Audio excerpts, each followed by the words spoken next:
نظم نمبر 5 تلک کی موت پر اردو کمار بھارتی 9ویں جماعت کی نظم ہے، اور آج ہم اس کے سوال و جواب دیکھنے جا رہے ہیں، جس میں ہے نمبر 1 سوال صنف مرثیہ کے حوالے سے خاکے کو مکمل کیجیے، جس میں ہے غالب اور حالی۔ تو غالب نے اپنے بھانجے عارف کا مرثیہ لکھا تھا اور حالی نے غالب کے لیے، اور اقبال نے داغ کا اور چکپس نے رہنما بال گنگادھر تلک کا۔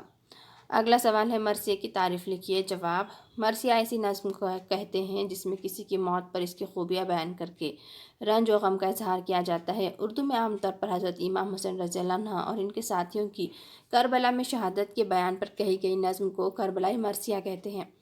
کسی شخص کی موت پر کہے جانے والے مرثیے کو شخصی مرثیہ کہا جاتا ہے۔ اگلا سوال ہے ذیل کے بیان سے متعلق موزوں شعر لکھیے، جس میں نمبر 1 ہے تلک کی موت کی وجہ سے ہر طرف سکوت طاری ہے، آزادی کا جوش و جذبہ سرد ہو چکا ہے۔ تو یہاں جوابات دیے گئے ہیں۔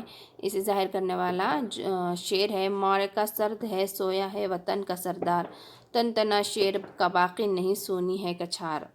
اگلا ہے سوال جس میں نمبر 2 وطن کی حفاظت کے لیے تمہارا دبدبہ مشہور تھا، آزادی کے لیے قدم نہ لڑکھڑائیں یہ پیغام تھا۔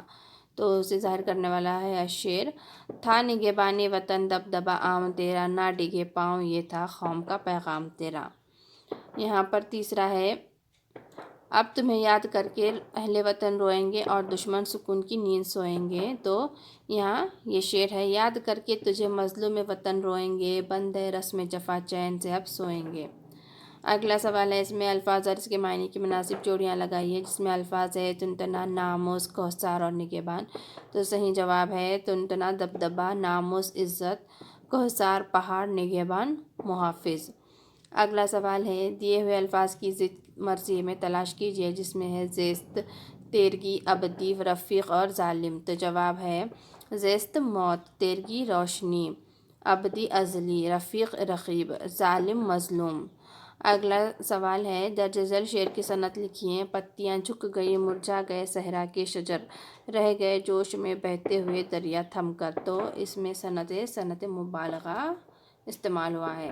اگلا شعر ہے اس شعر کی تشریح کیجیے۔ ایک تڑپ آ گئی سوتے ہوئے ارمانوں میں، بجلیاں کوند گئیں قوم کے ویرانوں میں۔ تو یہاں جواب دیا گیا ہے، تشریح دی گئی ہے تلک نے اپنی تقاریر، بیانات اور قیادت سے لوگوں کے دلوں میں حصول آزادی کی تڑپ پیدا کر دی تھی۔ انہیں باور کرایا تھا کہ آزادی کا ایک لمحہ غلامی کی حیات و جاوداں سے بدرجہ بہتر اور قیمتی ہوتا ہے۔ اس طرح لوگوں کے سوتے ہوئے ارمان جاگ اٹھے تھے۔ حصول آزادی کے تصور کی بجلیوں سے قوم خفتہ کے ویرانے روشن ہو گئے تھے، اور لوگ کاروان آزادی کے سالار کے پرچم تلے جمع ہو کر انگریزوں کے خلاف صف آرا ہونے لگے تھے۔